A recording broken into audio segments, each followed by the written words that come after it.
Radhe friends, कल हमने पढ़ा था इंट्रोडक्शन ऑफ साइकोलॉजी, उसके stages and nature of psychology. इसके आपको नोट्स हमारे फर्स्ट वाले लेक्चर में मिल जाएंगे। तो let's start with a new topic that is educational psychology. अगर आपको समझ आ रहा हो एजुकेशनल साइकोलॉजी, तो एजुकेशनल का मतलब होता है शिक्षा और साइकोलॉजी का विज्ञान होता है, आपको पता ही है, मनोविज्ञान। ठीक है, तो आपका एजुकेशनल साइकोलॉजी क्या होगा? शिक्षा का मनोविज्ञान। तो सबसे पहले हम बात करते हैं education. What do you mean by education? Education होता क्या है? एजुकेशन शब्द सबसे पहले तो Latin words Educare, educare and education, ठीक है, इससे लिया गया है। इसका मतलब होता है विद्या प्राप्त करना। ठीक है, meaning is to lead out and to lead, to draw out and to bring up. ठीक है, किसी चीज का अगर आपको नेतृत्व करना है, उसको आपने किसी रेखांकित रेखा की फॉर्म में लिखना है, मीन्स आपको ड्रॉ करना है किसी चीज को, या फिर आपको ब्रिंग अप, अपने अंदर कुछ परिवर्तन करना है।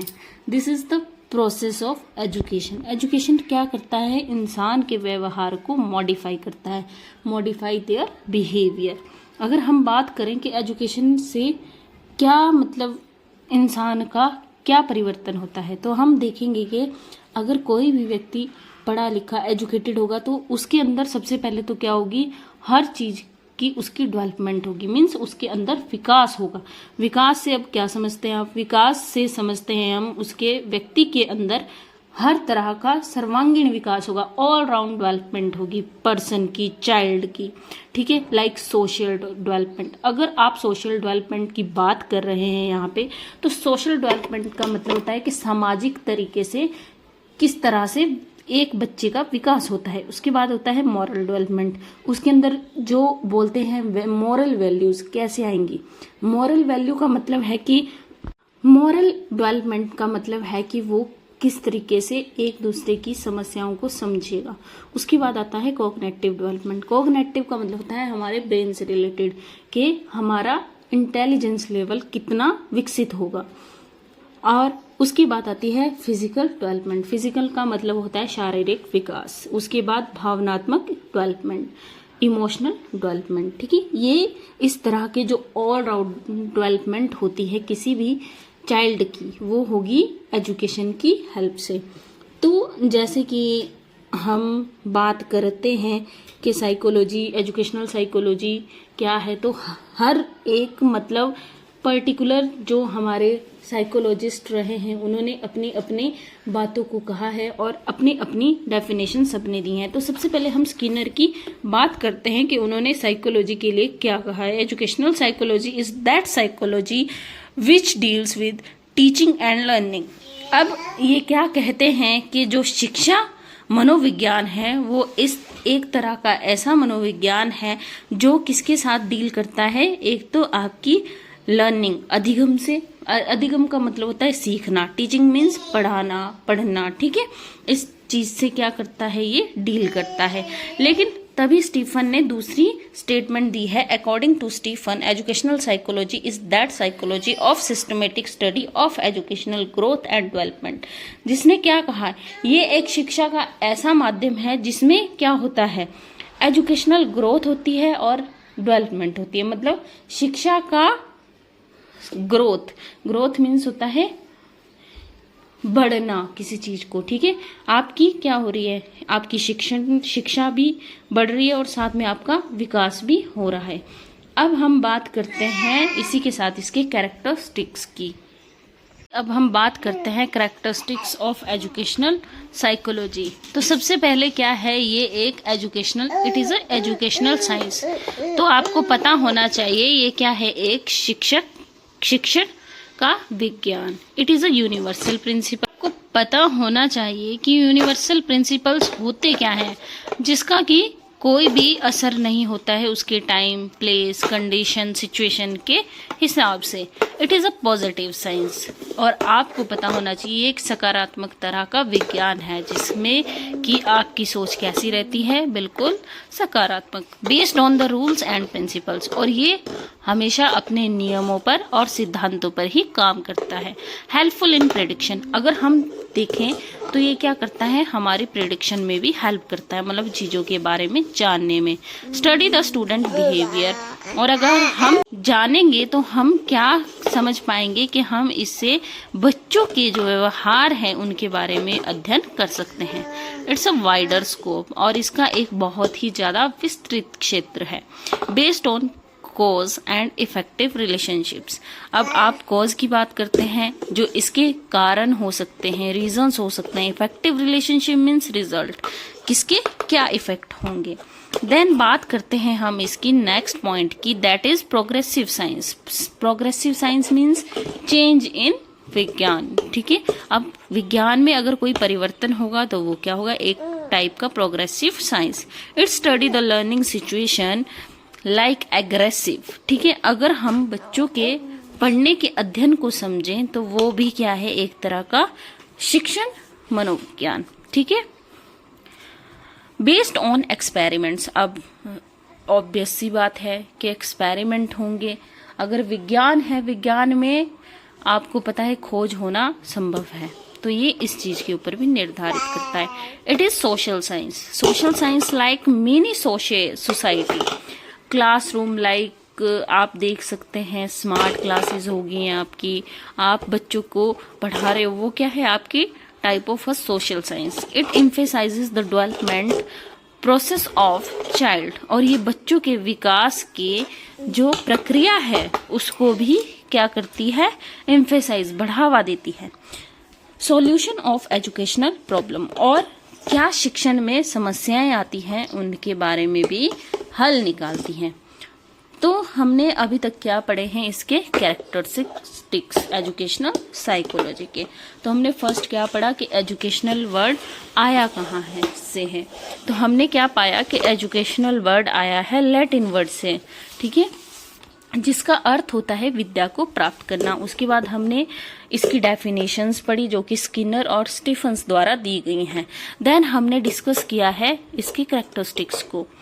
तो अब हम इनके एग्जाम्पल्स कर लेते हैं एजुकेशनल साइकोलॉजी के। तो first example is if student was not in class properly, अगर कोई भी विद्यार्थी क्लास में उपस्थित है परंतु उसका क्या है, वो फिजिकली तो क्लास में है लेकिन मेंटली उसका ध्यान वहां नहीं है, तो क्या वो किसी भी तरह की शिक्षा को ग्रहण कर पाएगा? नहीं, ऐसा संभव नहीं है। उसके बाद आता है जी इररिस्पॉन्सिबल। अब आपने किसी विद्यार्थी को काम दिया है लेकिन उसको वो चीजें आती हैं लेकिन वो उस काम को नहीं कर रहा है, तो हम उसे क्या कहेंगे, इररिस्पॉन्सिबल, मतलब उसको कोई भी उस कार्य के प्रति रुचि नहीं है। उसके बाद आता है इररिलेवेंट। अगर आपने साइकोलॉजी का पढ़ाया, बच्चा केमिस्ट्री पढ़ के आ रहा है, दैट मीन्स वो क्या है, वो इररिलेवेंट है। हमने कहा तो इंट्रोडक्शन ऑफ साइकोलॉजी के बारे में है लेकिन वो क्या पढ़ के आ रहा है, इंट्रोडक्शन ऑफ केमिस्ट्री, तो क्या वो वैलिड है? नहीं, वो वैलिड नहीं है। तो जी इसके साथ अब हम बात करते हैं स्कोप ऑफ एजुकेशनल साइकोलॉजी की, क्या क्षेत्र हैं एजुकेशनल साइकोलॉजी के। तो फर्स्ट बात करते हैं स्टडी ऑफ बिहेवियर। तो स्टडी ऑफ बिहेवियर से हम क्या समझते हैं? स्टडी ऑफ बिहेवियर से हम समझते हैं कि किसी भी बच्चे का व्यवहार कैसा है। Study the growth and development stage. अब ग्रोथ और जो डेवलपमेंट स्टेज हैं वो भी क्या होती हैं, आपको पता होना चाहिए। ये भी दो तरह की आपकी स्टेजेस हैं। ग्रोथ में आती है आपकी फिजिकल ग्रोथ, जैसे आपकी शारीरिक विकास होता है, जिससे development means all round development, ठीक है। पहले ग्रोथ आता है फिर डेवलपमेंट आता है। फील्ड ऑफ एडजस्टमेंट के अब आपको क्या करना पड़ेगा, हर विषय में आपको समायोजन करना पड़ेगा, लोगों के साथ एडजस्टमेंट करनी पड़ेगी। Study of intelligence. इंटेलिजेंस से समझते हैं हम कि हर चाइल्ड का अलग अलग इंटेलिजेंट क्वोशिएंट होता है, मतलब उसका IQ लेवल कितना है। Individual difference. अब देखिए हर चाइल्ड डिफरेंट होगा, उसमें व्यक्तिगत डिफरेंसेस होते हैं। Everyone have different attitude, interest and shape also due to environmental and heredity. अगर हम इस चीज को जाने तो हर बच्चे के अंदर उसके वातावरण या उसके पेरेंट्स की वजह से कुछ ना कुछ डिफरेंसेस जरूर होते हैं। उसके बाद हम डिस्कस करते हैं study of group dynamics and group behaviour. तो ग्रुप क्या होता है? कोई समूह है। डायनामिक्स मीन्स गतिशीलता, उसकी स्पीड क्या है, और ग्रुप बिहेवियर के वो किस तरीके से आपस में व्यवहार को रिप्रेजेंट करते हैं। नेक्स्ट है स्टडी द मोटिवेशन। मोटिवेशन क्या होता है? अभिप्रेरणा। अब ये 2 टाइप्स की हो सकती है, एक्सटर्नल भी हो सकती है, इंटरनल भी हो सकती है। इंटरनल मीन्स होता है कि आप खुद को खुद क्या कर रहे हो, मोटिवेट कर रहे हो। एक्सटर्नल क्या होता है? आपका फैमिली में कोई ना कोई रोल मॉडल होता है, जैसे आपके पेरेंट्स होते हैं, या फिर कोई टीचर होता है, या फिर कोई एक्टर हो सकता है, साइंटिस्ट हो सकता है, टीचर हो सकता है, कोई एसडीएम हो सकता है, कोई भी हो सकता है, ठीक है, वो आपका रोल मॉडल होता है। Study the learning situation. उसके बाद बात करते हैं हम लर्निंग सिचुएशंस। लर्निंग सिचुएशन अब हर बच्चे के लिए अलग अलग होती है। Field of discipline. अब अनुशासन हर किसी के लिए आवश्यक है, क्योंकि जीवन में अनुशासन का होना बहुत ही आवश्यक है। Study the experimental learners. अब वशिष्ठ बालक है, अगर एक्सेप्शनल लर्नर होते हैं कुछ, जो क्या होते हैं, या तो बहुत ही ज्यादा इंटेलिजेंट होंगे या बहुत ही ज्यादा नालायक होंगे, तो वो क्या करते हैं, उनको भी आपने क्या करना है, उनको भी आपने साथ लेके चलना है। जैसे फॉर एग्जाम्पल हमारे पास कुछ एग्जाम्पल्स हैं इसके।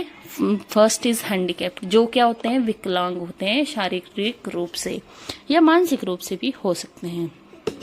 Then next is gifted child, जिनका IQ लेवल पहले ही बहुत अधिक होता है। देन आते हैं क्रिएटिव चाइल्ड, ये ऐसे बच्चे होते हैं, ये बहुत जल्दी कॉन्सेप्ट को समझ जाते हैं। उसके बाद आते हैं ब्लाइंड इनविजिबल चाइल्ड, जिन्हें दिखाई नहीं देता है। इन्हें क्या करना पड़ता है, हमें ऑरली ही पढ़ाना पड़ता है, और इनके लिए अलग तरीके से इंस्ट्रूमेंट्स होते हैं इनको पढ़ाने के टीचिंग प्रोसेसेस में। लिसनिंग प्रॉब्लम, हियरिंग इश्यूज, कई बच्चे ऐसे होते हैं जिन्हें सुनने की समस्या होती है, और मतलब उन्हें सुनने में थोड़ी समस्या होती है। तो उसके बाद हम ये थे हमारे कुछ एक्सेप्शनल लर्नर्स की conditions. Then next point is study the mental health. अब बच्चे की क्या मानसिक स्थिति है, ये पढ़ना बहुत ज़्यादा जरूरी है। Student life is full of stress and struggle due to this behaviour changes. अब आपको पता होना चाहिए कि जो बच्चों का क्या है, दिमाग है, मानसिक विकास है, वो क्या होता है, फुल ऑफ स्ट्रेस से भरा हुआ होता है, क्योंकि उन्हें अपने करियर की हर चीज़ की टेंशन होती है।